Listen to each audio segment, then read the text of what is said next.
Hemos estado con nuestros amigos de Philips en la presentación del estudio de Luminet y FESVial para una siniestralidad reducida a través de una iluminación positiva. El estudio en sí se llama siniestralidad por iluminación deficiente. Yo he intentado darle ese cambio. Hablaremos con los 4 intervenientes que han estado en esta mesa redonda y luego daremos un repaso a ese Congreso Internacional del Vehículo Eléctrico que ha tenido lugar en Madrid esta semana.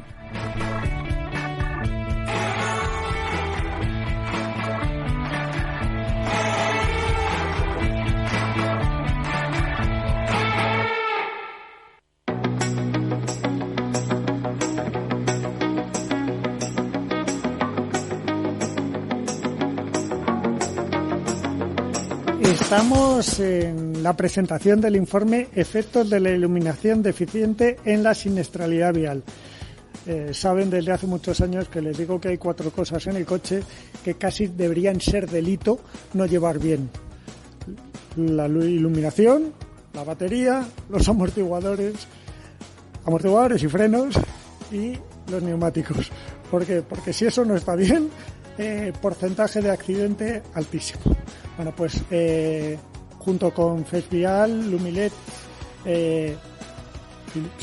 ha hecho un informe sobre estos efectos de la mala iluminación en la siniestralidad. Bueno, pues nuestros intervinientes son, vamos a empezar por el principio. Pues Ana Martín, directora de marketing de Lumileds, que es la empresa que fabrica y comercializa los productos Philips para el mercado de automoción aftermarket. Guillermo Magaz, director gerente de AECA ITV, Asociación Española de ITVs. Nacho Lejarcio, director técnico de FESVial. Ana Ávila, directora corporativa de Conepa. A todos les han escuchado en la radio, a Nacho hace más que no le escuchan, pero a todos les han escuchado en la radio. Y estamos aquí porque vamos a intentar poner un poco de luz, nunca mejor dicho, en cuál es el momento de nuestros vehículos. Si hablo con Guillermo me deprimo, aunque siempre lo hacemos en positivo. ¿Cómo está la iluminación? Vamos a empezar por las ITVs, que para mí es el testigo. ¿Cómo pasan la iluminación las ITVs?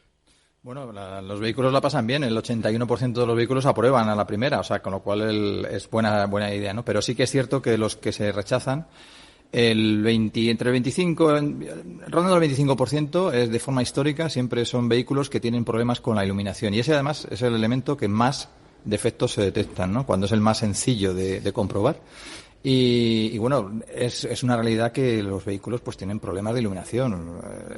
Ya no solo podemos pensar en el faro que está fundido, no. Estamos hablando de pantallas arañadas, de haces luminosos que están por encima de su nivel, que van deslumbrando. O sea, muchos factores y defectos que detectamos en la ITV para precisamente que se corrijan y que no haya problemas de iluminación. Lo que siempre decimos, lo más importante es ser vistos y ver. Exacto. Y también ser vistos, porque hablábamos hace un rato de cuando ves un coche de frente con una luz, pero yo hablo de esos coches antiguos que se diferencian un poco las ópticas traseras, en los nuevos ya no, de las motos, y llegas a él en una carretera secundaria de noche cerrada y sin iluminación y piensas que vas a adelantar una moto y de repente te ves que es un coche y dices, ay, que no sé si quepo, ¿sabes?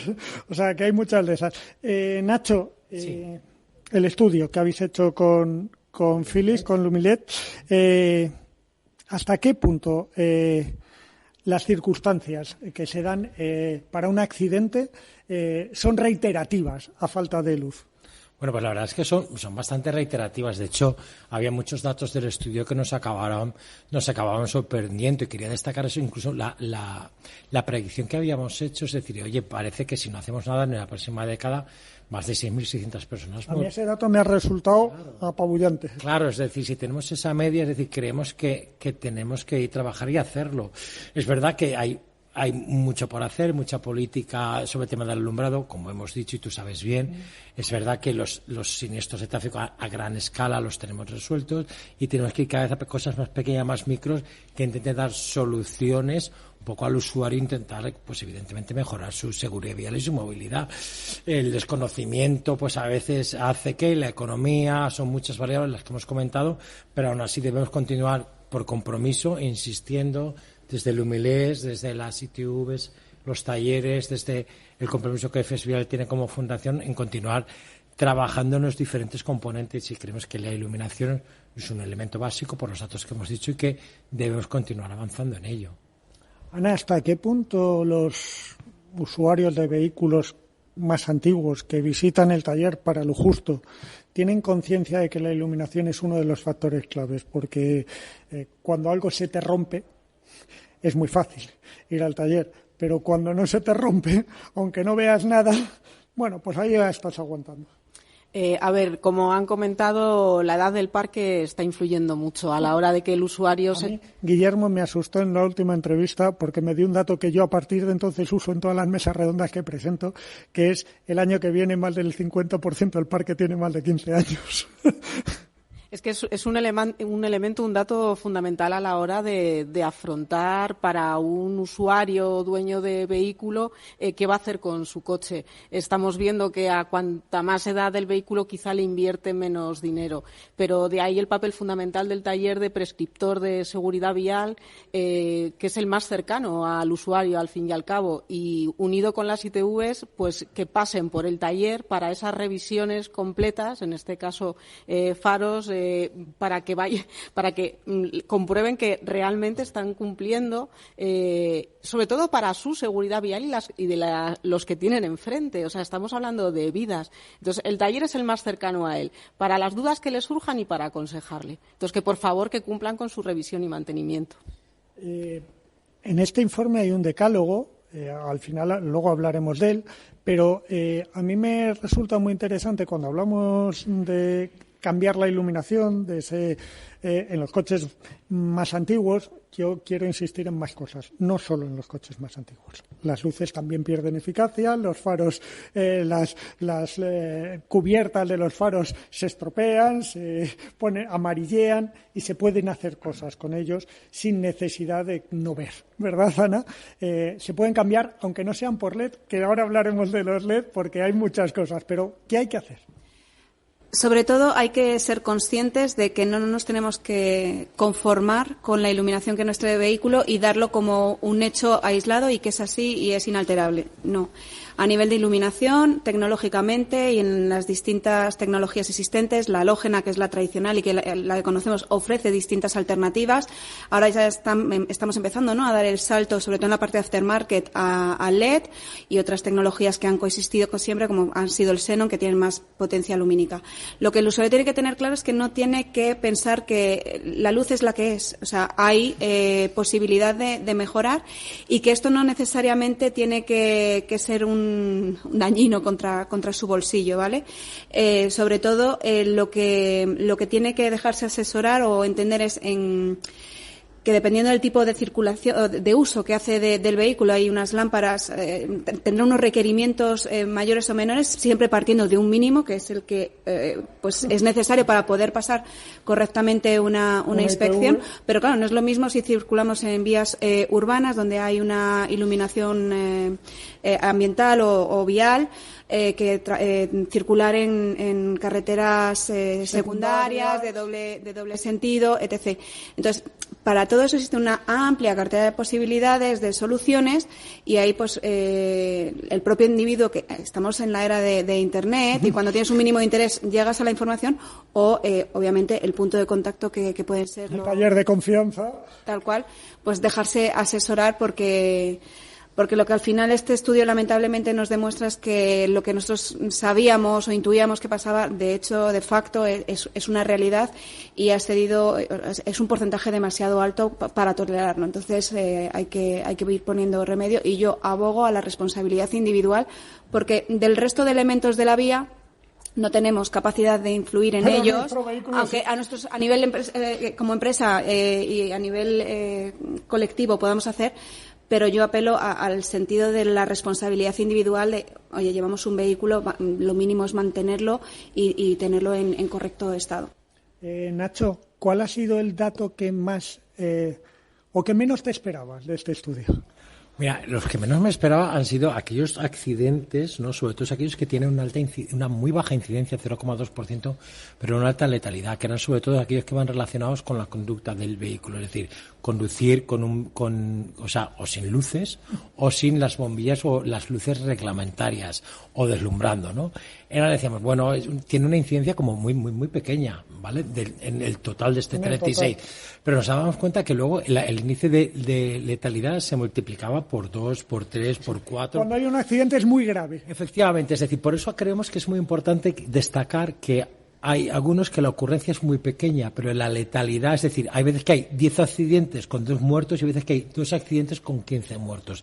Debemos destacar también el alto índice de letalidad que tienen ese tipo de accidentes. Y luego, muy importante, el reto que tenemos con los vehículos de movilidad personal y 2 ruedas. Es decir, tenemos los patinetes que, como ya nos comentaba Guillermo y como sabemos, es decir, bueno, tenemos algunos que están en el mercado que no llevan intermitentes, no llevan luz ni delantera ni trasera, no llevan nada, que sabemos que es verdad que la administración ha puesto medidas, pero que mientras tanto tenemos un N número de vehículos, de patinetes en la carretera. N grande. Depende el señor Magaz ya le corrobora a usted lo que tenga para no chafarnos la información. Y entonces... Por eso. Entonces, es importante. Y luego también el tema de los peatones, es decir, el problema que tenemos en la ciudad, el peatón y la iluminación. O sea, creemos que hay un compromiso importante también en el tema de ver y ser vistos y la protección al vulnerable. Nos lo dice la Organización Mundial de la Salud, nos lo dice el Decenio de Acción, políticas europeas, estrategia española. El vulnerable es importante y tenemos patinetes con un riesgo, peatones que son víctimas, ¿vale?, en el ámbito urbano de problemas de iluminación, ya sea de alumbrado público como de vehículo, y luego tenemos ahí las bicicletas y los ciclomotores que hay. A ver cómo hacemos con ellos para que utilicen una buena iluminación también y, digamos, podemos reducir esa tasa de siniestralidad. Y todavía, con perdón, y no es que yo vaya en contra de la movilidad unipersonal de las ciudades, pero todavía los motocicletas, mal que mal, llevan una matrícula. Sí, un seguro, quiero decir, hay algo donde recurrir, pero ves las bicis como cruzan por las calles en zonas oscuras, sin luz, y los patinetes y dices... ¡Ay! Tenemos un reto. ¡Ay! Tenemos ahí un reto importante y una política que, evidentemente, lo que sí que está claro y es como decíamos aquí, que es que las conductas, no sé, por mucho que sancionemos y hay gente que es muy resistente al cambio. En psicología sabemos que hay gente que la castigas como un niño y la castigan así, eso no modifica la conducta. Es decir, entonces tenemos que buscar diferentes situaciones para poder hacer llegar el mensaje. Hay que buscar una solución nueva. Son múltiples soluciones, desde medios de comunicación, campañas, acciones, ITV, sanción, educación. Son múltiples las soluciones que hay que hacer para intentar que en algún momento a esa persona le llegue el mensaje y modifique su conducta, que no es fácil. Ana, el taller como prescriptor, ¿vale? ¿Hasta qué punto puede un taller prescribir? Que decir, sabes que mi cuida tu coche, cuida de ti, lo sabéis todos, es fundamental y me acompaña durante toda mi vida profesional donde voy yendo. Pero ¿hasta qué punto el taller tiene que ser prescriptor de estas cosas? Es que no es que tenga que serlo, es que lo es. Lo es ya. Lo es. Y un alto porcentaje, me incluyo, voy a mi taller de confianza, ¿no? Al que me ha atendido toda la vida. Entonces hay esa confianza ya de no solo mecánico que te arreglo y te cobro, sino de cierta vinculación personal de, mira, te recomiendo porque, ojo, que te puede pasar esto. Entonces, el taller eso ya lo está haciendo. El taller tiene una labor fundamental, importantísima, pero que, como están diciendo mis compañeros, tiene que ir acompañada de una serie de acciones individuales, administración, talleres, ITVs. Todos tenemos que ir lanzando este mensaje para que le llegue al usuario, que es muy difícil. Yo lo decía, como propia usuaria, muchas veces soy una imprudente, pero... Casa el herrero cuchillo de palo, claro, pero no lo digas. Entonces, insistir, pero que el taller es el eslabón fundamental en esta cadena de la seguridad vial. Ana, ¿hasta qué punto, igual que cuando hablamos de baterías, decimos, oye, a los 4 años, ten cuidadito, porque una batería tiene una durabilidad X, pero a los 4 años tienes que empezar a tener cuidado si no quieres un día que no te arranque el coche, o lo que es mucho peor, que estés circulando y se te paren todos los sistemas de seguridad, da igual que el coche sea eléctrico, porque lo sigue haciendo una batería de plomo ácido convencional. Con las luces, ¿qué consejos le podemos dar a alguien para que las revise? Es decir, que no vaya solo cuando se le ha fundido una luz, es decir, ¿cómo podemos decirle, mira, en tal momento igual estás empezando a dejar de ver y como coges el coche todos los días, no lo estás notando, pero podrías ver mejor? Bueno, yo creo que el fundamental es que cuando está fundida una lámpara sí lo notas. O Bueno, sea, eres consciente... si no lo llevas es que eres un imprudente. Otra cosa es que se quieran dar cuenta.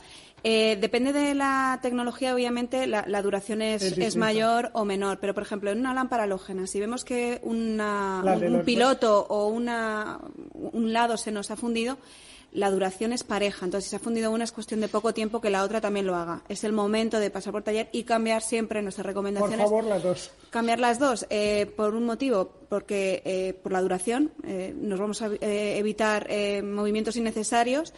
Y luego porque a nivel de intensidad a lo largo de la vida las lámparas van variando, entonces para que el efecto óptimo y más eficaz pues es cambiando las dos lámparas, que eso está muy interiorizado en la parte de neumáticos, pero no lo está tanto al menos en España. En otros países la verdad es que les llama la atención, en Alemania por ejemplo, que tengamos que recomendar cambiar las dos a la vez. O sea, les parece, pero no lo hacen ya, todavía no.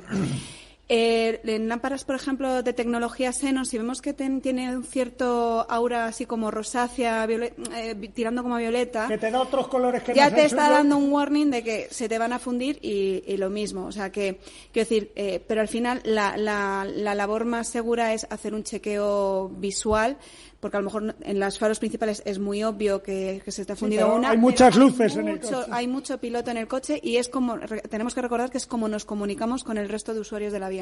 Por Dios, úsenlos para comunicarse, eso es otro mensaje. Los intermitentes no vienen de serie, ¿no? Entonces, bueno, pues que simplemente un simple chequeo visual, que es algo que no debería llevar mucho tiempo, es sencillo, pues nos ahorraría muchos disgustos. ¿Con qué os quedáis? ¿Vale? Estamos en un programa de radio y tenemos que mandar un mensaje. No podemos decir es que la gente es muy mala y no hace qué. ¿Qué les podemos decir que tienen que hacer y que van a poder hacer? Es decir, que el coste económico no va a ser tremendo y que pueden hacer. ¿Cuáles serían los pasos a seguir? Ese decálogo que habéis presentado, ¿cómo lo aplicaríamos al usuario final? Bueno, creo que el decálogo se lo voy a dejar a Ana para que lo diga, pero sí que yo sí que diría simplemente que si alguien puede escuchar, está escuchando el programa. Espero que sí, Nacho. Por favor, me estás hundiendo si alguien está escuchando, no quería decir que si el mensaje es que si me levanté a las 5 de la mañana y ya estoy muy cansado. Pero sí que quería decir yo también que creo que simplemente el ejercicio de pensamiento y de reflexión y que piense un poco en cierta medida que nadie piensa que va a tener un accidente hasta que le pasa, uno, y que dos, además cuando los accidentes pasan ya no hay marcha atrás, es decir, y esto lo tenemos que tener muy claro, y que realmente en la familia pues las economías van como van, son justas, pero que hay que hacer ciertas inversiones, pues que en esa ecuación del pensamiento y de la reflexión que podamos tener estos días, estas navidades, no sé, en este tiempo introduzcamos también ese pensamiento de decir, oye, y si dedico un poco de tiempo a mirar mi coche en general y presto especial atención al neumático, como decíamos, y también a la iluminación, que es una cosa que no, y si hago una pequeñita inversión y pongo una mejor iluminación en el coche, porque va a mejorar para mí mi vida, porque a la larga, ¿qué precio ponemos en nuestra vida? Pues no tiene precio. Y posiblemente pues un cambio, una inversión en la iluminaria general del vehículo, pues quizá pueda mejorar algo, incluso hasta nos quedará bonito, nos hará sentirnos bien. Y lo de la Navidad, mira, nos viene muy a... viene la luz de la Navidad, a ver... O el puente de la Inmaculada. Hay oyentes, ¿vale? Pues la luz de la Navidad, por favor, o sea, piénsenlo, si les gustan los arbolitos, pues ¿por qué no el cochecito? O sea, así de claro. Ana, el decálogo, decíamos. Las recomendaciones principales, no hace falta que me leas el decálogo. Yo creo que el decálogo al final, si nos centramos en la parte de iluminación, es sentido común, sentido de responsabilidad. Ay, qué bueno es eso. Entonces, sí, a veces el sentido común es el menos común, ¿no?, de los sentidos. No, pues hacer una revisión y nosotros, desde las empresas, las instituciones y demás, vamos a seguir fomentando esa concienciación, pero vuelvo al origen, que al final tenemos una responsabilidad individual, todos los que cogemos un coche, entonces seamos responsables. ahora toca hablar de iluminación, pero hay otra serie de componentes y todos tienen su labor de seguridad y es que al final lo que buscamos es reducir, si no hacemos nada, habrá 600 y pico víctimas que no son números, que son personas. 6.000, ¿no? Sí, anualmente 600 600 y pico al año, sí que nos dan. Que podremos reducir, o sea, es un número de verdad que duele y se clava. Entonces, vamos a utilizar el sentido común y vamos a ser responsables con el mantenimiento de los vehículos. Si no, creo que son labores sencillas, se ven el decálogo, van a ver que no hay que ser ingeniero para hacerlo y pueden salvar de situaciones muy desagradables. Pues con esas 3 claves nos quedamos porque has hecho un resumen perfecto periodístico, como se nota. Ana, Nacho, Guillermo, Ana, muchas gracias a los 4 por estar en Capital Radio.